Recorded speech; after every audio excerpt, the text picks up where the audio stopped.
సెఫాలజిస్ట్గా చెప్పుకునే ఆరా మస్తాను ఈవీఎంల మీద 2024 ఆంధ్రప్రదేశ్ ఎలక్షన్స్ మీద 3 కామెంట్స్ చేశారు. బాలినేని శ్రీనివాసరెడ్డి అంట రీకౌంటింగ్కి ఇది పిటిషన్ వేశారంట. అయితే ఎలక్షన్ కమిషన్ ఉండేసి ఇది కాదు, మేము వీవీప్యాట్ స్లిప్స్ని వెరిఫై చేయము, మాక్ పోలింగ్ మాత్రమే చేస్తాము, ఇది అనేసి అన్నారు అనేసి మాట్లాడుతున్నాడు. దానికి మళ్ళీ దుర్మార్గంగా ఎయిర్ ఇండియా క్రాష్ తోటి ఇతను లింక్ పెట్టాడు అనమాట.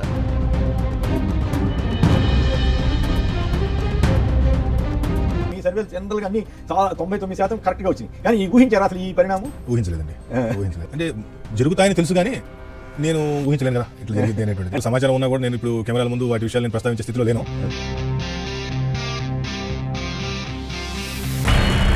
ఈయన 4 సార్లు ఆంధ్రప్రదేశ్ మీద సర్వే ఇస్తే 2014, 2019, 2021 బై ఎలక్షన్, 2024 4 సార్లు ఇస్తే 3 సార్లు డిజాస్టర్ ఫెయిల్ అయింది.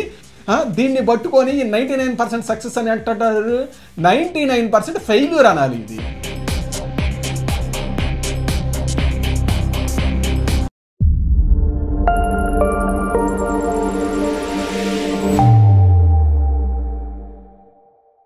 సెఫాలజిస్ట్గా చెప్పుకునే ఆరా మస్తాను ఈవీఎంల మీద 2024 ఆంధ్రప్రదేశ్ ఎలక్షన్స్ మీద 3 కామెంట్స్ చేశారు. ఈవీఎంస్ని ఇజ్రాయెల్ టెక్నాలజీ ద్వారా హ్యాక్ చేయొచ్చు అన్నట్టు ఒకటి, అలాగే 2024 ఆంధ్రప్రదేశ్ ఎలక్షన్స్లో పోలైన వాటికంటే 12% ఎక్కువ ఓట్లు కౌంట్ చేశారు అనే రిపోర్ట్ ఇచ్చారు అనేసి ఒకటి, ఇంకోటి బాలినేని శ్రీనివాసరెడ్డి చేసిన రీకౌంటింగ్ పిటిషన్ మీద. వీటినే ఈ వైసీపీ వాళ్ళు సాక్షి రెగ్యులర్గా ప్రచారం చేస్తా తిప్పుతూ ఉన్నారు. అందుకే వీటిలో ఈయన మాట్లాడిన వాటిల్లో అసలు నిజాలు ఏంటి అనేది ఒకసారి చూద్దాం. అందుకే ఆయన మాట్లాడిన ఫస్ట్ స్టేట్మెంట్కి సంబంధించి ఈ 10 seconds వీడియో పెట్టి చూడండి, ఆ తర్వాత మిగతా విషయాలు మాట్లాడదాం. మీ సర్వేలు జనరల్ గా అన్ని చాలా 99% కరెక్ట్ గా వచ్చింది. కానీ ఊహించారు అసలు ఈ పరిణామం? ఊహించలేదండి. ఊహించలేదు. అంటే మీరు ఎక్స్పెక్ట్ చేయలేదు ఇట్లా ఏమంటారు మ్యానిపులేషన్ జరుగుతాయని, కానీ ఇట్లా ఈవీఎంలో ఎఫెక్ట్ ఒకటి, 2 ఈ ఓటర్ల జాబితాల్లో జరిగే మతలబులు ఇవన్నీ మీరు ఊహించలేకపోయారా? అంటే జరుగుతాయని తెలుసు కానీ నేను ఊహించలేను కదా ఇట్లా జరిగింది అనేటువంటి. అంటే మీకేం సమాచారం లేదు దానికి సంబంధించి? సరే, ఒకవేళ సమాచారం ఉన్నా కూడా నేను ఇప్పుడు కెమెరాల ముందు వాటి విషయాలు నేను ప్రస్తావించే స్థితిలో లేను. ఈ ఈవీఎం ట్యాంపరింగా, హ్యాకింగ్గా ఇవన్నీ కూడా ప్రైవేట్ ప్లేయర్స్ చేసేటువంటి పని. ఇదేదో ప్రభుత్వాలు చేస్తాయి అనుకుంటే పొరపాటు. ఇవి టెక్నాలజీ మీద బాగా గ్రిప్ ఉండి ఇజ్రాయెల్ అండ్ రష్యా వంటి దేశాల సాఫ్ట్వేర్ కంపెనీల సహకారంతో చేసేటువంటి ఒక పెద్ద ప్రక్రియ ఇది. సరే, దీన్ని ఒడిసి పట్టుకున్నటువంటి రాజకీయ పార్టీలు దీన్ని ఉపయోగించుకోగలుగుతాయి. దీని మీద అవగాహన లేనటువంటి రాజకీయ పార్టీలు ఒడిసి పట్టుకున్నటువంటి వాళ్ళు సక్సెస్ అవుతారు, దాని గురించి అవగాహన లేని వాళ్ళు ఫెయిల్ అవుతారు. కాబట్టి ఎప్పుడు ఇలానే ఉంటుందా అంటే అలా ఉండదు. ఇప్పుడు టెక్నాలజీ విషయంలో తరదనేవాడు ఉంటే చూశారు కదండి, ఇందులో 2 కామెంట్స్ ఉన్నాయి. అందులో ఫస్ట్ కామెంట్ వచ్చేసరికి కొమ్మినేని శ్రీనివాస్ నుండి, ఆరామస్తాన్ గారు మీరు చేసిన సర్వేలు అన్నీ కరెక్టే, 99% యాక్యురేట్గా వచ్చినాయి, ఒక్క 2024 ఆంధ్రప్రదేశ్ తప్ప, అంటే అవకతవకలు జరిగినాయి అనేసి మీరు కనుక్కోలేకపోయారా, అది ఇది అనేసి ఏదో జరిగినట్టు కన్ఫర్మేషన్ చేసి చెబుతున్నాడు ఈ కొమ్మినేని శ్రీనివాస్. దానికి ఆరామస్తాన్ ఉండేసి అవునండి అన్నీ సక్సెస్ అయ్యి, ఇది ఒక్కటే ఫెయిల్ అయింది, అవకతవకలు కనుక్కోలేకపోయాను అన్నట్టు మాట్లాడుతూ ఉన్నాడు. మీకు ఫస్ట్ ఈయన 99% సక్సెస్ రేట్ ఎక్కడుంది? ఈయన తొలిసారిగా ఆంధ్రప్రదేశ్లో ఇచ్చిన సర్వే రిపోర్టు 2014 చూస్తే ఆయన చెప్పింది వైసీపీ 102 సీట్లతోటి అధికారంలోకి వస్తుందని, తెలుగుదేశం కూటమి 55 నుంచి 60 లోపే వస్తాయి ఈ సీట్లు అనేసి ఇచ్చాడు. ఆ తర్వాత నీకు చూస్తే రిజల్ట్ తెలుగుదేశానికి 102 పైన వచ్చినాయి, వీళ్ళకు 60 లోపే వచ్చినాయి. ఎగ్జాక్ట్గా ఆపోజిట్ జరిగింది. అదేంటి ఎంత తప్పుగా రిపోర్ట్ ఇచ్చారు అనేసి ఆ తర్వాత ఈయన క్వశ్చన్ చేస్తే ఈయన చెప్పింది ఏంటంటే, నేను అది ప్రీపోల్ సర్వే ఎలక్షన్కి చాలా ముందు చేసి ఇచ్చాను, అందుకే కొంచెం తప్పు వచ్చింది అనేసి చెబుతా ఉన్నాడు. ఈయన ఆ రోజు సర్వే రిపోర్ట్ ఇచ్చింది ఎప్పుడు? ఏప్రిల్ 21, 2014 తేదీన. ఆ రోజు ఎలక్షన్ జరిగింది ఎప్పుడు? ఏప్రిల్ 30, 2014. అంటే ఎలక్షన్కి 9 రోజుల ముందు ఈయన సర్వే రిలీజ్ చేశాడు. వైసీపీ 100 సీట్లతో అధికారంలోకి వస్తుందని దాన్ని డెక్కన్ క్రానికల్లో వీళ్ళ పేపర్లన్నీ పబ్లిష్ చేసినాయి. మళ్ళీ ఈయన ఉండేసి నేను ఎప్పుడో ముందు చేశాను అందుకని లేదు అనేసి ఈయన సర్వేని ఈయన కవర్ చేసుకోవడానికి ట్రై చేస్తూ ఉంటాడు. 9 రోజుల ముందు సర్వే రిపోర్ట్ చేస్తే ఎగ్జాక్ట్ ఆపోజిట్గా జరిగింది రిజల్ట్ ఇది. ఆ తర్వాత 2019లో ఈయన సర్వే ఇచ్చాడు, దాంట్లో వైసీపీకి 130 ఏమో వస్తాయని ఇచ్చాడు, అది కరెక్ట్గానే జరిగింది అది. ఆ తర్వాత ఈయన మళ్ళీ సర్వే చేసింది ఏది? 2020-21 టైంలో తిరుపతి బై ఎలక్షన్స్ జరిగింది కదా, ఆ ఎలక్షన్కి సంబంధించి సర్వే రిలీజ్ చేశాడు. మీకు ఆ రోజు ఆ ఎలక్షన్స్లో వైసీపీ గెలుచుద్దని అందరికీ తెలుసు, కానీ ఓట్ షేర్కి సంబంధించి అందరి ఇది కూడా ఆ రోజు ఈయన ఇచ్చింది ఏంది? తెలుగుదేశానికి 23% మాత్రమే ఓట్ షేర్ వస్తుంది అనేసి ఇచ్చాడు. కానీ ఆ రోజు తెలుగుదేశానికి వచ్చిందంతా 32%, అంటే 10% ఓట్ షేర్ డిఫరెన్స్. కేవలం ఒక్క నియోజకవర్గానికి సంబంధించిన సర్వేనే చేస్తే అందులో ఈయన ఇచ్చిన సర్వే 10% ఓట్ షేర్ డిఫరెన్స్ వచ్చింది. డిజాస్టర్ అది కూడా. ఆ తర్వాత ఈయన మళ్ళీ ఇచ్చిన సర్వే రిపోర్ట్ ఏది? 2024లో వైఎస్ఆర్ కాంగ్రెస్కి 120 110 వస్తాయి అని అనేసి ఇచ్చాడు. వీటికి 11 వచ్చినాయి అన్నమాట. అంటే ఈయన 4 సార్లు ఆంధ్రప్రదేశ్ మీద సర్వే ఇస్తే 2014, 2019, 2021 బై ఎలక్షన్, 2024 4 సార్లు ఇస్తే 3 సార్లు డిజాస్టర్ ఫెయిల్ అయింది. ఒకసారి 2019లో మాత్రమే సక్సెస్ అయింది. దీన్ని పట్టుకొని 99% సక్సెస్ అని అంటారు. 99% ఫెయిల్యూర్ అనాలి ఇది. ఇదొకటి. అలాగే ఈయన మళ్ళీ ఇంకోటి చెబుతాడు, నా సర్వేనే కాదండి మిగతా సర్వేస్ కూడా చాలా ఫెయిల్ అయినాయి, ఏ నేషనల్ సర్వేస్ కానీ ఇవన్నీ మీకు చూస్తే పార్థదాస్ అనే సర్వే కూడా ఇచ్చారు, ఆయనది కూడా ఫెయిల్ అయింది అని అనేసి మాట్లాడాడు. పర్టికులర్గా ఈ పేరును కోట్ చేశాడు అనమాట ఆయన. మీకు ఆ పార్థదాస్ సర్వే అనే దాన్ని ఈయన కోట్ చేయటం చూస్తే ఈయన స్థాయిని ఈయన తగ్గించుకోవటమో లేకపోతే ఇప్పటిదాకా ఆరామస్థాన్ గారిని మనం ఎక్కువగా ఊహించుకోవటమో జరిగింది అన్నట్లు అనుకోవచ్చు. ఎందుకు అంటే ఈ పార్థదాస్ అనే వ్యక్తి నాకు తెలిసినంతలో సర్వేలు చేయడండి. ఇతను కాంగ్రెస్ ఎస్ఎంలో ఏదో పనిచేస్తుంటాడు, ట్విట్టర్లో ట్వీట్స్ ఇవన్నీ చేస్తూ ఉంటాడు. అతను ప్రతి ఎలక్షన్స్లో కూడా కాంగ్రెస్ గెలుచుద్ది అని అనేసి వేస్తూ ఉంటాడు. అది గుజరాత్ కానీ పంజాబ్ కానీ అన్నిట్లో. లక్కీగా తెలంగాణ ఎలక్షన్స్లో 2023లో వచ్చేసరికి ఇతను 62 ఏమో గెలుచుద్ది అన్నారు కాంగ్రెస్, అంతే వచ్చినాయి. కాకపోతే మీరు మళ్ళీ చూస్తే అందులో కూడా ఇతను ఏవైతే 62 సీట్లు కాంగ్రెస్ గెలుచుద్ది అని అనేసి అసెంబ్లీ నియోజకవర్గాలు ఇచ్చారు కదా, అందులో 36 సీట్లలో కాంగ్రెస్ ఓడిపోయింది. 36 సీట్లలో అందులో కాంగ్రెస్ ఓడిపోయింది. కానీ మిగతా సీట్లలో గెలవటం వల్ల ఇతను చెప్పిన 62 నంబర్ మ్యాచ్ అయింది. అది జరిగింది. దాన్ని పట్టుకొని ఇతను అదో సర్వే అన్నట్లు దాన్ని ఆరామస్థాన్ కోట్ చేయటం అంటే ఏ విధంగా అర్థం చేసుకోవాలో నాకు అర్థం కావట్లా. అంతెందుకు వీళ్ళ సాక్షి పేపర్లోనే వేసుకున్నారు కదా, ఇదిగో అన్ని సర్వేలు మాకు అనుకూలంగా ఇచ్చినాయి అని అనేది సాక్షిలో వేసుకుంది. వాళ్ళు ఇచ్చిన సర్వేలు ఏంటి అని అనేది ఒకసారి చూడండి. అందులో ఒకటైతే ట్విట్టర్లో ఒక అతను ఎల్ఆర్ సర్వే అని అనేసి ఏదో వేసుకుంటే ట్వీటు, దాన్ని పట్టుకొని సాక్షిలో మెయిన్ పేపర్లో వేసారనమాట, ఎల్ఆర్ సర్వే వైసీపీకి అనుకూలంగా ఇచ్చిందని. ఆ తర్వాత రోజు అతను ట్విట్టర్లో నా సర్వే నేనేదో వేసుకుంటే ఓరిక దాన్ని తీసుకొచ్చేసి మెయిన్ పేపర్లో వేసుకున్నారు ఏంది అని నవ్వుకుంటా అతను వేసుకున్నాడు. ఆ రోజు ఈ సాక్షిలో వేసుకున్న సర్వే లిస్టులు ఇవన్నీ చూస్తే వైసీపీకి అనుకూలంగా ఏవి ఇచ్చినాయి అని అనేసి అంటే ఒక్కదానికి కూడా ఊరు పేరు లేదండి. అన్నీ ఏంటి అవి పేర్లు పెట్టుకొని ఇవన్నీ ఇచ్చినాయి అని అనేసి అని పెట్టుకున్నారు. ఈ ఎల్ఆర్ సర్వేలు ఇట్లాంటి పార్థదాసులు అనేవి ఇవి. అందులో కొద్దిగా గొప్ప తెలిసినవి ఏంటి అంటే టైమ్స్ నౌ అనేది. ఆ టైమ్స్ నౌ ఏంటి, వైసీపీ ప్రభుత్వంతో ఆ రోజు పార్ట్నర్షిప్లో ఉంది, 8 కోట్లు ఇది పే చేశారు ఇవన్నీ అని అనేసి మనకు అధికారిక జీవోలు ఇవన్నీ ఉన్నాయి. అలాగే నెక్స్ట్ వచ్చేసరికి TV9 తెలుగులో. ఆ TV9కి వీళ్ళకి ఉన్న రిలేషన్ ఏంటి అని అనేది అందరికీ తెలిసిందే. ఇక ఈ ఆరామస్థాను అంతకు మించి ఒక్కటన్నా క్రెడిబిలిటీ ఉన్న సర్వే ఒక్కటి కూడా వైసీపీ గెలుచుద్ది అని అనేసి ఇవ్వలేదండి. అదే మీకు ఆ రోజు తెలుగుదేశం కూటమికి అనుకూలంగా ఇచ్చిన సర్వే రిపోర్ట్లు ఇవి చూస్తే మీకు ఈ రోజు కూడా ఇండియాలో టాప్ సర్వే ఏజెన్సీలు అనేసి అంటే యాక్సిస్ ఇండియా, టుడేస్ చాణక్య ఇవే చెబుతూ ఉంటారు.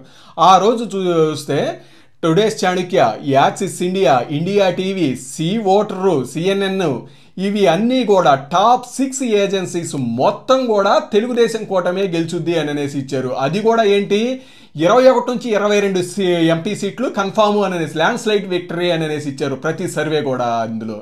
అలాగే మన లోకల్లో కూడా కొన్ని పాపులర్ అయ్యి చూస్తే జమీన్ రైతు అనేది, ఆ జమీన్ రైతు నెల్లూరు బేస్డ్ పేపరు. అది ఎప్పటి నుంచో అది యాక్చువల్గా తెలుగుదేశానికి వ్యతిరేకంగా ఉండే పేపరు తొలి నుంచి.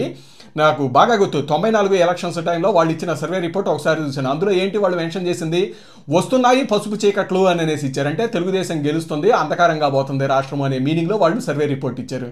ఆ తర్వాత 2009 ఎలక్షన్స్లో అయితే వాళ్ళు రాష్ట్రంలో కాంగ్రెస్ గెలుచుద్ది కానీ నెల్లూరులో మాత్రం తెలుగుదేశానికి ఆధిక్యం అని అనేసి ఇచ్చారు. వాళ్ళు చెప్పినట్టే నెల్లూరులో తెలుగుదేశానికి ఎక్కువ సీట్లు వచ్చినాయి కానీ 2009లో కాంగ్రెస్ గెలిచింది రాష్ట్రంలో. 2014లో వాళ్ళు పెట్టిన హెడ్లైన్ ఫ్యాన్ ది గోలే కానీ గాలి లేదు అని అనేసి ఇచ్చారు. అంటే వైసీపీకి గెలుస్తుంది అనే గోల తప్పిస్తే గాలి లేదు, తెలుగుదేశం అధికారంలోకి రాబోతుంది అని అనేసి ఇచ్చారు. 2019లో మాత్రం వాళ్ళు అప్పుడు కూడా తెలుగుదేశం అధికారంలోకి వస్తుంది అని ఇచ్చారు, అది ఫెయిల్ అయింది. 2024లో వచ్చేసరికి మళ్ళీ తెలుగుదేశం వస్తుంది 150 సీట్లకు పైగా అని అనేసి వాళ్ళు ఇచ్చారు, అది అంతే జరిగింది. అలాగే కేకే సర్వే అని అనేసి ఒకటి, అది 2019లో వాళ్ళు ఇచ్చినట్టున్నారు తొలిసారిగా, వైసీపీకి కరెక్ట్గా ఇచ్చారు 150 అని. అదే 2024లో కూడా 160+ అని అనేసి తెలుగుదేశం కూటమికి ఇచ్చారు, అంతే జరిగిందనమాట. ఇలా చూస్తే స్టేట్ నుంచి నేషనల్ నుంచి స్టేట్ లెవెల్ దాకా టాప్ ఏజెన్సీస్ అనుకున్నవి అన్నీ కూడా తెలుగుదేశం కూటమికే గెలుపు అని అనేసి ఇచ్చారండి. ఇలా అన్ని సర్వేలు తెలుగుదేశం కూటమికి అనుకూలంగా ఇచ్చినాయి. వీళ్ళ సర్వే వీళ్ళకి వచ్చేసరికి ఏది కూడా అనుకూలంగా ఇచ్చింది లేదు, అయినా కూడా వీళ్ళు ఇది మాట్లాడుతూ ఉన్నారు. అంతెందుకండి, మీకు ఈ ఎలక్షన్స్కి 1 year ముందు కూడా గ్రాడ్యుయేట్ ఎమ్మెల్సీ ఎలక్షన్స్ జరిగింది కదా. ఆ ఎలక్షన్స్ ఏంటి, దాదాపుగా 108 నియోజకవర్గాల పరిధిలో 6 లక్షల ఓటర్లతోటి ఎలక్షన్స్ జరిగింది. ఆ రోజు ఉన్న 108 నియోజకవర్గాల పరిధిలో 97 నియోజకవర్గాల్లో ఆ రోజు వైసీపీ అధికారంలో ఉంది, అధికార పార్టీ ఎమ్మెల్యేలే అందులో ఉంది. అయినా కానీ ఆ మూడిట్లో కూడా తెలుగుదేశం గెలిచింది ఆ రోజు. అది ఓటర్ శాంపిల్ కదా, 6 లక్షల ఓట్ల శాంపిల్ 108 నియోజకవర్గాల పరిధిలో అందులో వైసీపీ అధికారంలో ఉంది అని అనేసి కూడా అక్కడ తెలుగుదేశం గెలిచింది అంటే అది మీకు శాంపిల్ కింద కనపట్టలేదా? అదే మీకు అంతకుముందు 2016-17 టైంలో తెలుగుదేశం అధికారంలో ఉన్నప్పుడు అప్పుడు కూడా ఇదే ఎలక్షన్స్ జరిగితే అప్పుడు ప్రకాశం ఎమ్మెల్సీది తెలుగుదేశం ఓడిపోయింది, అలాగే తూర్పు రాయలసీమది తెలుగుదేశం ఓడిపోయింది అనమాట. అలానే 2019లో కూడా తెలుగుదేశం ఓడిపోయింది. ఇవన్నీ శాంపిల్స్ కదా, ఇవన్నీ ఇట్ట కనపడుతుంటే ఈ రకంగా అడ్డగోలుగా మాట్లాడతా ఈ రకంగా జనాలను కన్ఫ్యూజ్ చేస్తూ ఉంటారు. ఇతను అన్నది ఇంకోటి ఏంటి, ఈ ఈవీఎం సాఫ్ట్వేర్ని పెద్ద పెద్ద సాఫ్ట్వేర్ కంపెనీలు ఇజ్రాయెల్ టెక్నాలజీ ద్వారా అది ఇది చేయొచ్చు అన్నట్టు మాట్లాడారండి. మీకు ఫస్ట్ ఈ ఈవీఎం అనేది ఒక పెద్ద సాఫ్ట్వేర్ అనో లేకపోతే ఇది అనేసి మాట్లాడటమే అవగాహన లేనితనం అనేసి అనుకోవచ్చు. ఎందుకంటే మన ఈవీఎంస్ స్మార్ట్ కాదండి, ఇవి కేవలం ఒక క్యాలిక్యులేటర్ టైపే అన్నమాట. ఇవి స్టాండర్డ్ అలోన్ డివైజెస్, ఇవి వేటికి కనెక్ట్ కావు, అది వైఫై కానీ నెట్వర్క్ కానీ దేనికి కనెక్ట్ కావు, బ్లూటూత్ కానీ వీటికి ఏవి. ఇది కేవలం క్యాలిక్యులేటర్ లాగా, మన క్యాలిక్యులేటర్లో ఏంటి 1 × 2 వేస్తే ఇది నెంబర్ ఇవ్వాలి అనేసి కోడ్ రాసి ఉంటుంది కదా, ఇంకా అంతే అనమాట. ఇందులో కూడా ఏంటి, ఇందులో మైక్రో చిప్ ఒకటి ఉంటుంది, ఆ చిప్లో ఈ కౌంటింగ్ మాత్రమే, కౌంట్ చేయడానికి మాత్రమే ఇది పెట్టేసి ఉంటుంది అనమాట. అది కూడా 1 time ప్రోగ్రామబుల్ చిప్, రెండోసారి అది ప్రోగ్రామ్ రీరైట్ చేయడానికి కానీ ఇదేమీ లేదు. కొంతమంది ఏంటంటే ఈ ఎలాన్ మస్క్ కామెంట్స్ని తీసుకొచ్చి ఇది చూపిస్తూ ఉంటారు. ఎలాన్ మస్క్ కామెంట్స్ చేసింది ఈవీఎంస్ మీద, అది యుఎస్లో ఉన్న ఈవీఎంస్ని బేస్ చేసుకోనండి. మీకు యుఎస్లో వచ్చేసరికి ప్రతి స్టేట్కి ఒక్కో టైప్ ఈవీఎంస్ వాడుతూ ఉంటారు, అన్నిటికి కూడా ఒకే టైప్ ఈవీఎంస్ కూడా వాడరు. అలాగే ఒక్కో స్టేట్లో ఒక్కొక్క ప్రైవేట్ కంపెనీ నుంచి వాళ్ళు తీసుకుంటూ ఉంటారు. మీకు అందులో అవి వైఫై కనెక్ట్ అవుతూ ఉంటాయి, చాలా వరకు కొన్ని నెట్వర్క్ కనెక్ట్ అవుతూ ఉంటాయి. అలాగే మీకు వాటిల్లో కొన్నిటికి వచ్చేసరికి కొన్ని స్టేట్స్లో వీవీప్యాట్ స్లిప్స్లో కూడా ఉండవు యుఎస్లో. అదే మన ఇండియాలో అయితే అలా కాదు. అలాగే అక్కడ యుఎస్లో వాటికి వచ్చేసరికి ఒక స్టేట్లో ఉన్న ఈవీఎంస్ ఉంటే వాటన్నిటిలోకి ఒకే టైంలో ప్రోగ్రామ్ అనేది చేంజ్ చేయొచ్చు, ఒకే టైంలో ప్రోగ్రామ్ అనేది పంపించవచ్చు అనమాట. అదే కూడా నెట్వర్క్ ద్వారా పంపించవచ్చు. అదే మన ఇండియాలో ఉన్నవి అయితే ఇవి ప్రైవేట్ వాటి ద్వారా చేసింది కాదు, మన గవర్నమెంట్ వాటి ద్వారా BEL, ECL వీటి ద్వారా చేసినవి. అలాగే వీటిని ఒకేసారి అన్ని ఈవీఎంలోకి ఒకే ప్రోగ్రాం పంపించడం కూడా జరగదు. ప్రతి ఈవీఎంలో కూడా ఒక చిప్ ఉంటుంది, ఆ చిప్ను మాన్యువల్గా పెట్టడమే అన్నమాట. ప్రతి దాన్ని మాన్యువల్గా తీసుకెళ్ళి ఆ చిప్ పెట్టడమే. అలాగే ఆ చిప్ వచ్చేసరికి మళ్ళీ రెండోసారి రీరైట్ చేయడానికి కూడా కుదరదు, రీరైట్ చేయడానికి వస్తే మొత్తం ఫెయిల్ అయిపోద్ది. అది మొత్తం ఆ ఈవీఎంలో ఇది ప్రతి చిప్ పెట్టిన తర్వాత వాటిని సీల్ చేస్తారు. సీల్ చేసి మన దగ్గరికి తీసుకొచ్చిన తర్వాత ఆ రోజు పోలింగ్ డే రోజు ఉదయం పూట అందరికీ తెలిసిందే కదా, మాక్ పోలింగ్ చేస్తారనమాట. మాక్ పోలింగ్ చేసి అన్ని సింబల్స్కి కరెక్ట్గానే పడుతున్నాయా లేదా ఇది అని అనేసి చూస్తారు. అన్నీ పడుతున్నాయి, అంతా కరెక్ట్గానే ఉంది అన్న తర్వాతే దాన్ని యూజ్ చేస్తారనమాట. ఏ నెట్వర్క్కి దేనికి కనెక్ట్గా దాన్ని అసలు స్మార్ట్ దాన్ని కానీ ఇతను వచ్చేసి ఏదో ఒక సాఫ్ట్వేర్ అదేదో పెద్ద ఇది అన్నట్లు ఇతను మాట్లాడుతూ ఉన్నారనమాట. దీన్ని బట్టి వీళ్ళ అవగాహన ఏంటి, లేకపోతే వీళ్ళు కావాలని మాట్లాడుతున్నారా అనేది అర్థం చేసుకోవచ్చు. ఇక నెక్స్ట్ ఈయన చేసిన రెండో కామెంట్కి సంబంధించి ఈ 10 seconds వీడియో పెట్టి ఒకసారి చూడండి. తెలంగాణ 12.5% ఓట్లు పెరిగినాయి మీరు నమ్ముతున్నారా? నమ్మితే అంటే ఆల్రెడీ ఆఫ్ కోర్స్ వచ్చింది అనుకోండి. ఓవరాల్గా ఇట్లాంటి అబ్జర్వేషన్స్ ఏంటి, ఏమేమి అవకాశాలు జరిగినాయి? ఈ ఓట్ల పెరుగుదల విషయంలో ఓట్ ఫర్ డెమోక్రసీ అనేటువంటి సంస్థ పోలింగ్ అయిపోయిన తర్వాత కొద్ది రోజులకి 226 పేజీల నివేదికను ఎలక్షన్ కమిషన్కి ఇవ్వడం జరిగింది. అలాగే రాజకీయ పార్టీలు కూడా ఇవ్వడం జరిగింది. వారి లెక్క ప్రకారం 12.54% ఓట్లు ఆంధ్రప్రదేశ్లో పోల్డ్ ఓట్స్ కంటే కౌంటెడ్ ఓట్స్ ఎక్కువ ఉన్నాయి అని చెప్పడం జరిగింది. సహజంగా చిన్న విషయం, చాలా పెద్ద విషయం, అది ప్రజాస్వామ్యాన్ని పరిహసించేటువంటి విషయం. రెండో ఎలక్షన్ కమిషన్ ఏం చేయాలంటే వాళ్ళు చేసినటువంటి ఆరోపణలో కనుక నిజం లేకుంటే వెంటనే వారి మీద కేసు నమోదు చేయాలి, వారి మీద చట్టపరమైనటువంటి చర్యలు తీసుకోవాలి. అటువంటి చర్యలు ఏమీ తీసుకోలేదు కాబట్టి ఓట్ ఫర్ డెమోక్రసీ అనేటువంటి సంస్థ చేసినటువంటి ఆరోపణలు నిజమని నమ్మాల్సి వస్తుంది. చూశారు కదండి, ఇతను అంటుంది ఏంటంటే ఓట్ ఫర్ డెమోక్రసీ అనే సంస్థ ఆంధ్రప్రదేశ్లో పోలైన ఓట్ల కంటే 12% ఎక్కువ ఓట్లను కౌంట్ చేశారు అనే రిపోర్ట్ ఇచ్చింది అని అనేసి మాట్లాడుతూ ఉన్నారు. మీకు ఆ ఓట్ ఫర్ డెమోక్రసీ అనే సంస్థ ఇచ్చిన రిపోర్ట్ ఇది. వాళ్ళు ఇచ్చింది ఏంటి, ఆంధ్రప్రదేశ్లో 5 దాకా పోలైన ఓట్లు 69% అని అనేసి చెప్పారు. ఆ తర్వాత 2 రోజులకి మొత్తం 80% ఓటింగు అని అనేసి చెప్పారు. అంటే 12% ఎక్కువ ఓట్లు పెరిగినాయి.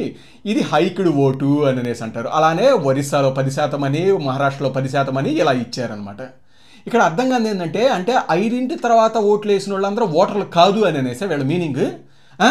మీకు చూస్తే మనకున్న ప్రొసీజర్ ఏంటి, 6 లోపు లైన్లో ఉన్న వాళ్ళందరికీ కూడా ఓటు హక్కు కల్పించాలి ఎన్నింటి దాకైనా అని అనేసి. అలానే 2019 ఎలక్షన్స్లో కూడా చూస్తే అర్ధరాత్రి 1 గంట దాకా 2 దాకా ఎలక్షన్ జరిగింది కదా. మీకు ఆ రోజు కూడా 5 దాకా ఎంత పోలైంది అని అనేసి ఇచ్చారు. ఆ తర్వాత 2 రోజులకు మొత్తం పోలింగ్ కలిపి 80% పోలైంది అని ఇచ్చారు. అలానే 2024లో కూడా ఏమని ఇచ్చారు, 5 దాకా 68% అని ఇచ్చారు. ఆ తర్వాత 2 రోజులకి మొత్తం కలిపి 81%. 2019లో 80 అయితే 2024లో 81%. మీకు ఏంటి జరిగేది, 5 తర్వాత కూడా ఉండేసి 6 దాకా లైన్లో ఉన్న వాళ్ళందరి, అలాగే ఆ పోస్టల్ బ్యాలెట్ ఓట్స్ ఇవన్నీ కలిపి ఆ తర్వాత పర్సంటేజ్ అనేది ఇస్తారు. అంతెందుకు, మీకు మన తెలంగాణ ఎలక్షన్స్ చూసుకున్నా కానీ 2023 అందులో కాంగ్రెస్ గెలిచింది కదా. అందులో ఏంటి, పోలింగ్ రోజు 63% పోలైంది 5 దాకా అనేసి ఇచ్చారు. ఆ తర్వాత 2 రోజులకి 71%, అంటే 8% పెరిగినట్టు అనేసి ఇచ్చారనమాట.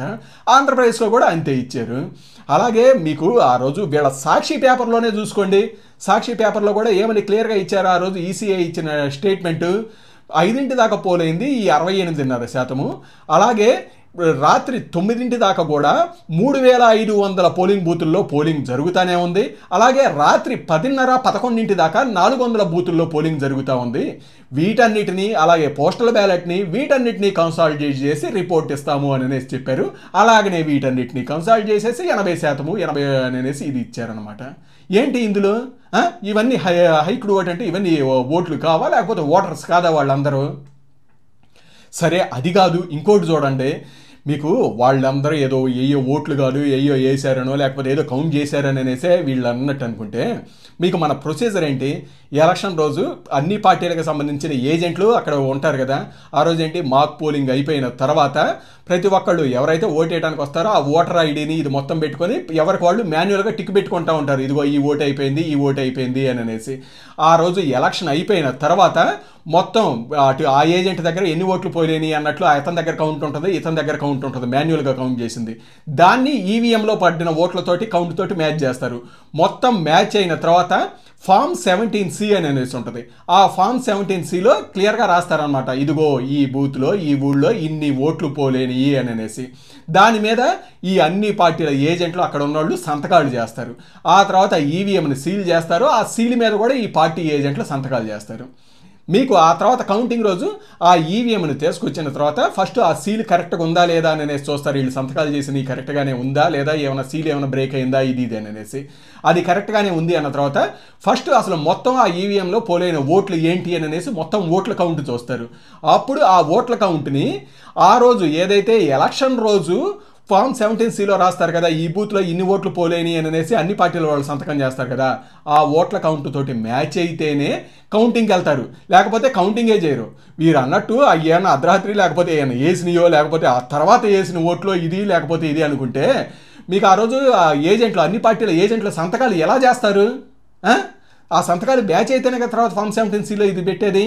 అలాగే అదే రోజు ఆ సెగ్మెంట్లో ఒక 5 ఈవీఎంలని వీవీప్యాట్ల స్లిప్లతోటి మాన్యువల్గా వెరిఫై చేస్తారు. అందులో కూడా కౌంటింగ్ మ్యాచ్ అయిన తర్వాతే అఫీషియల్గా రిలీజ్ చేస్తారు.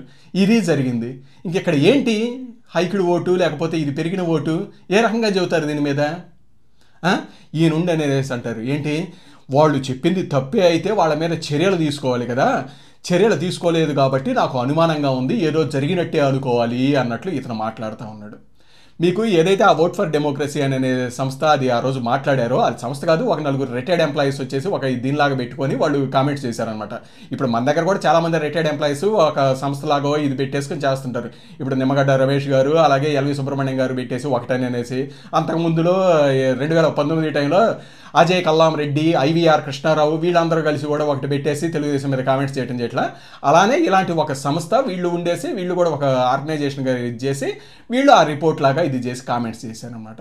దాని మీద ఆ రోజే election commission of India respond అయింది. రెస్పాండ్ అయ్యేసి ఇవన్నీ తప్పుడు ఆరోపణలు, మేము ఆ రోజే క్లియర్ కట్గా స్టేట్మెంట్స్ ఇది ఇచ్చాము, అది 5 దాకా పోలేని ఓట్లు, ఆ తర్వాత నైట్ పోలేని ఓట్లు, అలాగే పోస్టల్ బ్యాలెట్ ఓట్లు అన్నీ కలిపి ఇవన్నీ కలిపేసి ఇచ్చాము, అది ముందు నుంచి ఉన్న ప్రొసీజరే, ఈ ఎలక్షన్కే కాదు అన్ని ఎలక్షన్స్ కూడా అని అనేసి. ఇంకేం చేస్తారు ఈసీ వాళ్ళు? చర్యలు తీసుకోవాలి కదా అని అనేసి అంటున్నాడు అనమాట ఇతను. ఇదే లాజిక్ ప్రకారం వీళ్ళ మీద కూడా చర్యలు తీసుకోవాలి కదా. మీకేంటి ఈ ఆరామ్ అస్థానా అనే అతను ఈయన ఇండియాలోనే పెద్ద సెఫాలజిస్ట్ అని అనేసి ఈయన చెప్తారు. ఇక కొమ్మినేని శ్రీనివాసరావు అయినా నేను ఆంధ్రప్రదేశ్లోనే అతిపెద్ద సీనియర్ జర్నలిస్ట్ని అది ఇది అని అనేసి ఈయన చెప్పుకుంటూ ఉంటారు. సాక్షి ఛానల్ చాలా పెద్ద ఛానల్ అని అనేసి చెప్పుకుంటూ ఉంటారు. మరి అలాంటి ఛానల్లో కూర్చొని ఇలాంటి వీళ్ళు దీని మీద ఈవీఎంలని ఇజ్రాయిల్ వాళ్ళు హ్యాక్ చేయొచ్చు, లేకపోతే ఎక్కువ ఓట్లతోటి కౌంట్ చేశారు, ఇది ఇది అని అనేసి డిక్లేర్ చేసి వీళ్ళు కామెంట్స్ చేస్తూ ఉన్నారు. మరి ఇలా కామెంట్ చేసినందుకు వీళ్ళ మీద కూడా చర్యలు తీసుకోవాలి కదా. మరి వీళ్ళ మీద చర్యలు తీసుకుంటే వీళ్ళు ఊరుకుంటారా? ఏమంటారు? అయ్యో ఏంది అన్యాయము, మేము కామెంట్ చేశాము, అది తప్పు అయితే తప్పు, ఒప్పు అయితే ఒప్పు అని అనేసి చెప్పొచ్చు. అలా కాకుండా ఇలా చర్యలు తీసుకోవటం ఏంటి నియంతృత్వం, ఏంటి డిక్టేటర్షిప్ అని అనేసి వీళ్ళే మాట్లాడతారనమాట. ఇదనమాట. ఇక నెక్స్ట్ ఇతను చేసిన 3వ కామెంట్ చూడండి. కానీ ఈ రోజు అసలు ఆ జడ్జిమెంట్ ఎటువైపు వెళ్ళింది అనేటువంటి నాకు అర్థం కావట్లేదు. ఎందుకు అర్థం కావట్లేదు అంటే బాలినేని శ్రీనివాసరెడ్డి గారు మాజీ మంత్రి గారు ఎన్నికల కమిషన్కి ఒక అర్జీ పెట్టుకున్నారు. ఏమైనా అర్జీ పెట్టుకున్నారంటే సరే సహజంగా ఆ నియోజకవర్గంలో ఉన్నటువంటి 12 పోలింగ్ బూతుల్లో ఈవీఎంస్ని వీవీప్యాట్స్ని కంపేర్ చేయడం, పిలిచి కొత్త ఈవీఎం తీసుకొచ్చాము, మీరు ఓట్స్ పోల్ చేయండి, కౌంట్ చేసి ఇస్తాము. మేము కొత్త ఈవీఎం చెక్ చేయడానికి మేము డబ్బులు కట్టలేదు కదా. మా నియోజకవర్గంలో జరిగినటువంటి పోలింగ్లో మీరు ఒక 12 పోలింగ్ బూతులకు అవకాశం ఇచ్చారు. ఆ 12 పోలింగ్ బూతులు ఏవైతే ఉన్నాయో ఆ 12 పోలింగ్ బూతుల్లో వచ్చినటువంటి ఈవీఎం ఓటు ప్లస్ వీవీప్యాట్ని కంపేర్ చేసి చూపించండి మాకు అవసరం లేదు. అలా చెప్పడం కుదరదు. మీరు కొత్త తీసుకొచ్చాము, తలా ఒక 10 ఓట్లు వేసుకోండి, ఆ 10 ఓట్లు పెడితే ఆ 10 ఓట్లు మళ్ళీ కౌంటింగ్లో కనబడితే ఈవీఎంస్. ఇది ఎలా ఉంటుందంటే ఎయిర్ ఇండియా ప్రమాదం జరిగింది గుజరాత్లో. సో బోయింగ్ వాళ్ళ విమానం, బోయింగ్లో కంపెనీకి సంబంధించిన లోపాలు ఉన్నాయని అందరం అనుకున్నాం. బోయింగ్ వాడు రేపు లేదంటే ఇంకో కొత్త విమానం తీసుకొస్తాను, అందరూ ఎక్కండి, మళ్ళీ నేను ఫ్లై చేసి చూపిస్తాను. కొత్త విమానం కనుక ప్రమాదానికి గురి కాకపోతే మా లోపం ఏమి లేనట్టు, కొత్త విమానం కూడా ప్రమాదానికి గురైతే మా లోపం ఉన్నట్టు అని అన్నారనుకోండి. ఇది సమర్థనీయం కాదు. చూశారు కదండి. ఇతను అంటుంది ఏంటంటే బాలినేని శ్రీనివాసరెడ్డి అంట రీకౌంటింగ్కి ఇది పిటిషన్ వేశారంట. అయితే ఎలక్షన్ కమిషన్ ఉండేసి ఇది కాదు, మేము వీవీప్యాట్ స్లిప్స్ని వెరిఫై చేయము, మాక్ పోలింగ్ మాత్రమే చేస్తాము, ఇది అని అనేసి అన్నారు అని అనేసి మాట్లాడుతున్నాడు. దానికి మళ్ళీ దుర్మార్గంగా ఎయిర్ ఇండియా క్రాష్ తోటి ఇతను లింక్ పెట్టాడు అనమాట. మీకు చూస్తే ఇతను అంటుంది ఏంది, బాలినేని శ్రీనివాసరెడ్డి వీవీప్యాట్ స్లిప్స్ని వెరిఫై చేసుకోవడానికి పిటిషన్ వేసాడు అని అనేసి చెబుతున్నాడు కదా. ఇది బాలినేని శ్రీనివాసరెడ్డి వేసిన పిటిషను. ఇందులో ఎక్కడైనా వీవీప్యాట్ స్లిప్స్ని వెరిఫై చేసుకోవడానికి పిటిషన్ అని అనేసి ఉందా? లేదు కదా. ఇక్కడ ఉందేంటి, బర్డ్ మెమరీని వెరిఫై చేసుకోవడానికి ఇది అని అనేసి కదా క్లియర్గా ఉంది. ఇందులో బర్న్ట్ మెమరీ అని అనేసి అంటే మళ్ళీ కొందరు వచ్చేసి అదేదో తగలబెట్టడం ఇది అని అనేసి అనుకుంటారండి. మొన్న కూడా ఒక మేధావి అంటే ఆయన చలామణి అవుతుంటాడు కదా, ఉండవెల్లి అరుణ్ కుమార్ అని, ఇతను కూడా ఇలాంటి మాట్లాడాడు. ఒకసారి అతను కూడా క్లారిఫికేషన్ ఇస్తే సరిపోద్ది. ఒకసారి అతను మాట్లాడిన మాటలు కూడా చూడండి ఈ బర్న్ట్ మెమరీకి సంబంధించి. చీఫ్ ఎలక్టరల్ ఆఫీస్ మీనా గారు 26/6/2024 నాడు ఒకటి ఇచ్చారు, అందరికీ కూడా తిరుగుతుంది, మీ కావాలంటే పెట్టండి. దాంట్లో ఆయన చీఫ్ ఎలక్షన్ ఆఫీస్ ఆయన ఏమి ఇచ్చాడు, ఇవన్నీ కూడా కౌంటింగ్ అయిన 10 రోజుల్లో మొత్తం డిస్ట్రాయ్ చేయమన్నారు. అప్పుడే 20 రోజులు అయింది, 26వ తారీఖు ఇచ్చాడు. అప్పుడే 20 రోజులు ఇంకా ఎందుకు డిస్ట్రాయ్ చేయలేదు, వెంటనే అన్ని డిస్ట్రాయ్ చేయండి అని చెప్పి ఇచ్చాడు. Section 81 of the representatives of people act దాని ప్రకారం 45 రోజుల వరకు అది సురక్షితంగా పెట్టుంచాలి. 45 డేస్ టైం ఇచ్చిన యాక్ట్. ఇక అసలు 10 రోజులు మొత్తం డిస్ట్రాయ్ చేశానంటే ఇంకా ఎలక్షన్ పిటిషన్ వేస్తారు. అసలు డిస్ట్రాయ్ చేసేటండి కంప్యూటర్ ఆన్లైన్. చూశారు కదండి. ఈ ఉండవెల్లి అరుణ్ కుమార్ అంటుంది ఏంటంటే ఈ ఈసీఐ మీనా ఒక సర్క్యులర్ ఇచ్చాడు, అందులో వచ్చేసరికి ఈ వీవీప్యాట్ స్లిప్ని వీటన్నిటిని ధ్వంసం చేయండి, కాల్ చేయండి అని అనేసి చెప్పాడు. ఏంటి అన్యాయం అని అనేసి మాట్లాడుతూ ఉన్నాడు. మీకు ఆ మీనా గారు ఇచ్చిన సర్క్యులర్ ఇదే. ఇందులో మీకు ఎక్కడైనా కానీ డిస్ట్రాయ్ చేయండి కానీ తగలబెట్టండి అని కానీ ఉందా? లేదు కదా. మరి ఏ రకంగా ఇతను ఉండవెళ్ళి మాట్లాడుతున్నాడు? ఏ రకంగా అంటే ఇందులో బర్న్ట్ మెమరీ అని అనేసి ఉంది కదా, ఈ బర్న్ట్ మెమరీ అనే దాన్ని చూసి ఇతను తగలబెట్టేయటం అనుకుంటున్నాడండి. ఇది వీళ్ళ పరిజ్ఞానం, ఇది వీళ్ళు బయటకు వచ్చి మాట్లాడే మాటలు. బర్న్ట్ మెమరీ అని అనేసి అంటే అది మన మైక్రో కంట్రోలర్ ఉంటుంది కదా ఈవీఎంలో, దాంట్లో ప్రోగ్రామ్ అది 1 టైం రైట్ చేసి ఉంటుంది. 1 టైం రైట్ చేయగానే అది ఆ మెమరీని బర్న్ చేసినట్టు అనే మీనింగ్. ఒకవేళ వీళ్ళ సాక్షి పేపర్లోనే రాసిందే నమ్ముతాము అని అనేసి అనుకున్నా, సాక్షిలో కూడా ఒకసారి క్లియర్గా రాశారు, ఒకసారి చూడండి. బర్న్ట్ మెమరీ అని అనేసి అంటే ఆ మైక్రో కంట్రోలర్లో నిక్షిప్తమై ఉన్న మెమరీ అని అనేసి, అంతేగాని తగలబెట్టం అని కాదు. ఇప్పుడు మనం జాగింగ్ చేస్తాము, చేసిన తర్వాత ఇన్ని క్యాలరీస్ బర్న్ అని అనేసి అంటే తగలబెట్టాము అని కాదు కదా మీనింగ్ ఇది. సో ఇది ఆ ఉండవెళ్ళి మాట్లాడే మాటలు. సో నెక్స్ట్ వచ్చేసరికి ఇదే బాలినేని శ్రీనివాసరెడ్డి ఈ ఆరామ్ అస్థానా కామెంట్స్ మీటర్లోకి వచ్చేసరికి బాలినేని శ్రీనివాసరెడ్డి ఏంటి, అతను బర్న్ట్ మెమరీ వెరిఫై చేసుకోవడానికి అనే దానికే పిటిషన్ వేసింది. ఏది ఆరామ్ అస్థానా చెప్పినట్టు వీవీప్యాట్ స్లిప్స్ వెరిఫై చేసుకోవడానికి ఇది అనేది కాదు. అలాగే ఈ బర్న్ట్ మెమరీ వెరిఫికేషను దీనికి సంబంధించి ఎలా ఇచ్చారు దీని సర్క్యులర్ అనేసి అంటే ఎలక్షన్ కమిషన్ ఆఫ్ ఇండియా ఇచ్చిన సర్క్యులర్ని బేస్ చేసుకొని ఇది ఇచ్చాము అనేది కూడా క్లియర్గా మెన్షన్ చేశారు. ఈ ఎలక్షన్ కమిషన్ ఆఫ్ ఇండియా ఇచ్చిన సర్క్యులర్ ఏది, ఇది. ఇందులో క్లియర్గా మెన్షన్ చేశారు బర్న్ట్ మెమరీ అనేసి. ఈ ఎలక్షన్ కమిషన్ ఆఫ్ ఇండియా దేన్ని బేస్ చేసుకొని ఈ సర్క్యులర్ ఇచ్చింది క్లియర్గా మెన్షన్ చేసి ఉంచారు చూడండి, సుప్రీంకోర్టు ఇచ్చిన జడ్జిమెంట్ను బేస్ చేసుకొని అని అనేసి. మీకు ఆ సుప్రీంకోర్టు ఇచ్చిన జడ్జిమెంటు అది ఎందుకు వచ్చింది అంటే చాలామంది పిటిషన్స్ వేశారనమాట. ఇది మొత్తము వీవీప్యాట్ స్లిప్స్ని దీంతో మ్యాచ్ చేయాలి ఇది ఇదేననేసి అన్నట్టు.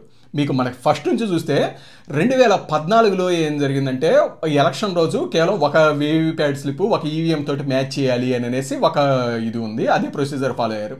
అయితే 2019 ఎలక్షన్స్కు ముందు చంద్రబాబు నాయుడు గారు కోర్టులో కేసేసి 50% వీవీప్యాట్ స్లిప్స్ ఈవీఎం తోటి మ్యాచ్ చేయాలి అని అనేసేస్తే ఆ రోజు సుప్రీంకోర్టు ఉండేసి అలా కాదు, వాళ్ళు చెప్పినట్టు ఒకటి ఈవీఎం ఇది కరెక్ట్ కాదు, అలాగే మీరు చెబుతున్నట్లు 50% ఇచ్చేయటం కూడా కరెక్ట్ కాదు, ఎందుకంటే చాలా మ్యాన్ పవర్ కావాల్సి ఉంటుంది, చాలా ఇబ్బందులు కూడా వస్తాయి, కాబట్టి 5 ఈవీఎంలని వెరిఫై చేసుకునే ఇది అని అనేసి ఆ రోజు 2019లో ఇచ్చిన జడ్జిమెంట్. దాని ప్రకారం ఎలక్షన్ కౌంటింగ్ రోజు 5 ఈవీఎంలని వీవీప్యాట్ స్లిప్ తోటి వెరిఫై చేస్తున్నారు, అది మ్యాచ్ అయితేనే ఇది అవుతున్నారు. 2024లో ఏమని వేశారంటే ఈ 50% ఇది వెరిఫికేషను ఇది అనేసి వేస్తే ఆఫ్టర్ ఎలక్షన్ దానికి సంబంధించి వీళ్ళు ఉండేసి సుప్రీంకోర్టు ఏమని జడ్జిమెంట్ ఇచ్చింది, దానికి 50% అనేది కరెక్ట్ కాదు, 5% బర్ట్ మెమరీ వెరిఫికేషన్కి సంబంధించి.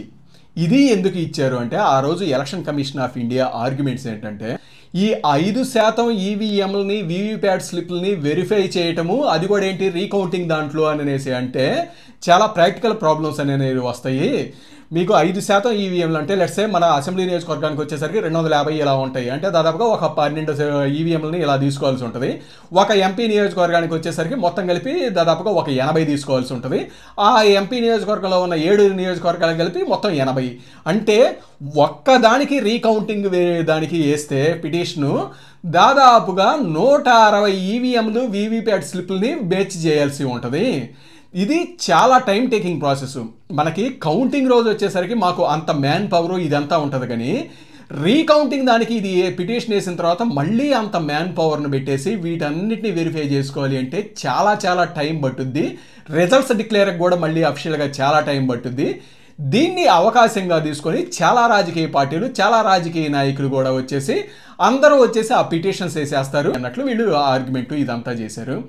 అలాగే వీళ్ళు చెప్పింది ఇంకోటి ఏంటంటే మీకు ఈవీఎంల మీద డౌట్ ఉంటే ఈవీఎం ఆ రోజు ఎలక్షన్ రోజు ఫస్ట్ మీ ఏజెంట్లు అందరూ ఉంటారు, అందరి ముందే మాక్ పోలింగ్ ఇది చేస్తాం, అది కరెక్ట్గా ఉంది అన్న తర్వాతే వెళ్ళేసి ఎలక్షన్ దీనికి వెళ్ళిపోతాము. అలాగే ఆ తర్వాత ఎలక్షన్ అయిపోయిన తర్వాత రిజల్ట్స్ రోజు కూడా ఆ ఈవీఎం వీవీప్యాట్ స్లిప్ని 5టిని మ్యాచ్ చేస్తాం, 5 ఈవీఎంలతోటి 5 వీవీప్యాట్ స్లిప్లతోటి, అది కూడా కరెక్ట్గా ఉంది అన్న తర్వాత రిజల్ట్స్ డిక్లేర్ చేస్తాం. ఇంకా మీకున్న డౌట్ అలా ఏంటిది, ఎలక్షన్ అయిపోయిన తర్వాత అండ్ రిజల్ట్స్ మధ్యలో ఈవీఎంలను ఏమన్నా ఇది చేశారు అనే దాని మీద కదా మీరు రీకౌంటింగ్ అడిగేది, అప్పుడు ఆ ఈవీఎం మిషన్స్ని వెరిఫై చేసుకుంటేనే సరిపోద్ది కదా అన్నట్లు ఈసీఐ వాళ్ళు ఆర్గ్యుమెంట్ చేశారు. అప్పుడు సుప్రీంకోర్టు కూడా దీనికి కన్విన్స్ అయ్యి అవును కరెక్టే అని అనేసి సో రీకౌంటింగ్కి వచ్చేసరికి 5% ఈవీఎంలని బర్ట్ మెమరీని వెరిఫై చేసుకునేటట్లు అని అనేసి వాళ్ళు ఆ రోజు ఇచ్చిన జడ్జిమెంట్, ఇదే జడ్జిమెంట్ క్లియర్గా అనమాట. దానికి సంబంధించే దాన్ని బేస్ చేసుకుని election commission of India circular ఇచ్చింది, దాన్ని బేస్ చేసుకుని బాలినేని శ్రీనివాస్ రెడ్డి కూడా క్లియర్గా బర్ట్ మెమరీ వెరిఫికేషన్ అనేసి పిటిషన్ ఇదన్నీ వేసుకున్నాడు. అలాగే ఒక్కొక్క ఈవీఎంకి వచ్చేసరికి 40,000 రూపాయలు అనమాట ఆ రోజు డిపాజిట్ చేయాల్సింది, అలానే డిపాజిట్ చేసేసే ఇది చేశారనమాట. ఇప్పుడు మళ్ళీ రూల్ మార్చారు, 40,000 కాదు 20,000 అని అనేసి, అది వేరే విషయం. సో ఆ రోజు అంతే పిటిషన్ వేసుకున్న తర్వాత వీళ్ళు వచ్చేసరికి అరేంజ్మెంట్స్ అన్నీ చేశారనమాట ఎలక్షన్ కమిషన్ ఆఫ్ ఇండియా. అలాగే బీఏఎల్ నుంచి ఈసీఎల్ నుంచి ఇంజనీర్స్ని వీళ్ళని తీసుకొచ్చేసి మీరు సెలెక్ట్ చేసుకోండి ఈవీఎంస్ అంటే ఆయన ఏవో 12 ఈవీఎంలు సెలెక్ట్ చేసుకున్నారు. సెలెక్ట్ చేసుకున్న తర్వాత వాటి మీద ఈ మాక్ పోలింగ్ చేయండి అని అనేసి అంటే అతను ఉండేసి తూచి నేను ఎలా కాదు నాకు వీవీప్యాట్ స్లిప్ని వీటన్నిటిని వెరిఫై చేయాలి ఇది అని అనేసి అన్నారు. దానికి వాళ్ళు ఉండేసి ఇదిగోండి సుప్రీంకోర్టు జడ్జిమెంట్ ఇది, ఎలక్షన్ కమిషన్ ఆఫ్ ఇండియా ఇచ్చిన సర్క్యులర్ ఇది, దాన్ని బేస్ చేసుకొని మేము ఇచ్చిన ఎస్ఓపి ఇది, ఇదే జరుగుద్ది కానీ మీరు చెప్పినట్లు ఇలా జరగదండి ఇది అని అనేసి అంటే అతను అది కాదు ఇది అని అనేసి హైకోర్టుకి వెళ్ళాడు అనమాట. హైకోర్టులో వేస్తే హైకోర్టు కూడా దాన్ని డిస్మిస్ చేసింది. ఇది జరిగింది. ఇక్కడ హైకోర్టు అదే చెప్పింది, సుప్రీంకోర్టు అదే చెప్పింది, ఎలక్షన్ కమిషన్ ఆఫ్ ఇండియా అదే సర్క్యులర్ ఇచ్చింది. అలాగే ముందే మాక్ పోలింగ్ ద్వారా వెరిఫై చేసుకున్నారు, అలాగే రిజల్ట్ రోజు ఈవీఎం వీవీప్యాట్ స్లిప్ని వెరిఫై చేసుకున్నారు, ఆ తర్వాత మళ్ళీ మైక్ పోలింగ్కి ఇదంతా అవకాశం ఇదంతా ఇచ్చారనమాట.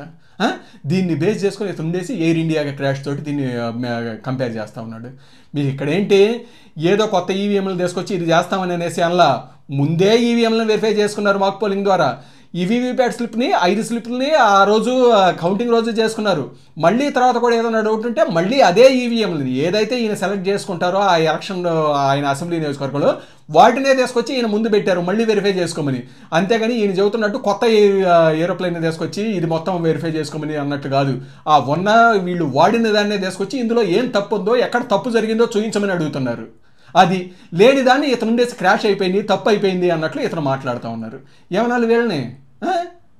సో మొత్తంగా ఇదండి వీళ్ళు చేస్తున్న 3 కామెంట్లు. ఏది ఇజ్రాయెల్ టెక్నాలజీ ద్వారా హ్యాకింగ్ ఇవన్నీ అనేసి అంటే మీకు అది వచ్చేసరికి అది స్మార్ట్ డివైజే కాదు ఈవీఎం అనేది, అది స్టాండర్డ్ అలోన్ డివైస్. యుఎస్లో ఉన్న ఈవీఎంస్కి మన ఈవీఎంస్కి చాలా చాలా డిఫరెన్స్ ఉంది. ఇది ఏ నెట్వర్క్ తోటి దేనితోటి కనెక్ట్ అనేది కాదు, అసలు దేనితోటి కనెక్ట్ కాని డివైస్ని మనం ఏ విధంగా హ్యాక్ చేయగలుగుతాము అనేది ఎలక్షన్ కమిషన్ ఆఫ్ ఇండియా తొలి నుంచి రేజ్ చేస్తున్న క్వశ్చన్. ఇంతవరకు ఎవరు దాన్ని ప్రూవ్ చేసింది కూడా లేదనమాట, అది హ్యాక్ చేయడం జరిగింది అనేసి కానీ ఇది కానీ. అలాగే ఇతను చెబుతున్నట్టు నా సర్వే 99% సక్సెస్ ఇది అనేసి అంటున్నాడు కదా. ఈయన సర్వేలు 2014లో ఆంధ్రప్రదేశ్లో ఈయన ఇచ్చిన తప్పు, 2020లో బై ఎలక్షన్లో ఇచ్చిన తప్పు, 24లో ఈయన 4 సార్లు సర్వే ఇస్తే ఆంధ్రప్రదేశ్ మీద 3 సార్లు ఈయన ఆరామస్తాంది తప్పు అనేసి ప్రూవ్ అయింది. అలాగే 12% ఓట్లు ఎక్కువ కౌంట్ చేశారు అనేసి ఈయన ఓట్ ఫర్ డెమోక్రసీ అని ఇస్తుంది కూడా, అది కూడా తప్పు. మీకు ఏంటి అది 5 దాకా పోలేని ఓట్లు, ఆ తర్వాత నుంచి పోలేని ఓట్లకు సంబంధించి మొత్తం కూడా రికార్డెడ్గా ఇవన్నీ ఇచ్చారు. అలాగే ఆ రోజు ఏదైతే ఎలక్షన్ జరిగిద్దో ఆ ఎలక్షన్ రోజే అన్ని బూతుల్లో కూడా ఎవరు పార్టీ ఏజెంట్లు వాళ్ళు ఉంటారు, వాళ్ళందరూ ఫామ్ 17C మీద ఎన్ని ఓట్లు పోలేని అనేసి వాళ్ళు రాసి డిక్లేర్ చేసి సంతకం చేసిన తర్వాత ఆ ఈవీఎంని సీలేస్తారు. ఆ తర్వాత మళ్ళీ కౌంటింగ్ రోజు అదే ఈవీఎంస్ని తీసుకొచ్చి ఆ సీల్ కరెక్ట్గా ఉందా లేదా అనేసి చూస్తారు. అలాగే ఫామ్ 17C ప్రకారము ఆ ఎలక్షన్ రోజు ఎన్నైతే పోలేని అనేసి వాళ్ళు డిక్లేర్ చేసి ఇచ్చారో అన్ని పార్టీల వాళ్ళు, అదే కౌంట్ ఈ రోజు ఉంటేనే కౌంటింగ్ వెళ్తారు, లేకపోతే వెళ్ళరు. సో అవన్నీ మ్యాచ్ అయినాయి. అలాగే ఒక ఆంధ్రప్రదేశ్ అని కాదు, మనకి ఇదివరకు ఎలక్షన్స్లో కూడా 2019లో కూడా అర్ధరాత్రి దాకా ఎలక్షన్స్ జరిగితే ఆ తర్వాత 2 రోజులకి మొత్తం కౌంట్ కలిపి 80% అని ఇచ్చారు. 2024లో 81% అని ఇచ్చారు. అలాగే ఒడిశా కానీ మహారాష్ట్ర కానీ అన్నిట్లో కూడా అలానే ఇచ్చారు. ఇదే కూడా ఎలక్షన్ కమిషన్ ఆఫ్ ఇండియా అప్పుడే డిక్లేర్ చేసి ఇదంతా చెప్పింది అనమాట. అలాగే బాలినేని శ్రీనివాసరెడ్డి పిటిషన్కి సంబంధించి ఇతను అన్నట్లు బాలినేని శ్రీనివాసరెడ్డి వేసింది వీవీప్యాట్లో వెరిఫికేషన్ కానే కాదు, అతను వేసింది బౌండ్ మెమరీకి వెరిఫికేషన్, దానికి సంబంధించి ఆ పిటిషన్ వేసింది. కాకపోతే ఆ తర్వాత ఉండి ఆయన ఇది కాదు వీవీప్యాట్ స్లిప్స్ అనేసి అన్నాడు. దానికి సంబంధించి ఆయన హైకోర్టుకి వెళ్ళాడు. హైకోర్టుకి వెళ్ళిన తర్వాత అందులో చూపించారు ఎలక్షన్ కమిషన్ ఆఫ్ ఇండియా ఇచ్చిన సర్క్యులర్. అలాగే ఎలక్షన్ కమిషన్ ఆఫ్ ఇండియా ఈ సర్క్యులర్ కూడా సుప్రీంకోర్టు జడ్జిమెంట్ని బేస్ చేసుకుని ఇచ్చింది అనేసి ఇచ్చారనమాట. ఇది మొత్తంగా ఈ రకంగా అన్నీ క్లియర్గా కనపడతా ఉంటే వీళ్ళుండేసి ఈ రకంగా మాట్లాడుతూ ఉంటారండి.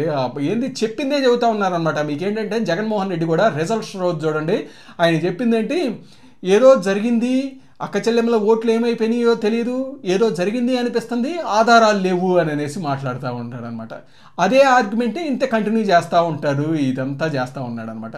మరి 2019లో ఏమైందంట ఇదే దానికి సంబంధించి, 2019లో 150 గెలిచినప్పుడు అప్పుడేం లేదా, బాగానే ఉందా? సో మొత్తంగా ఇదండి.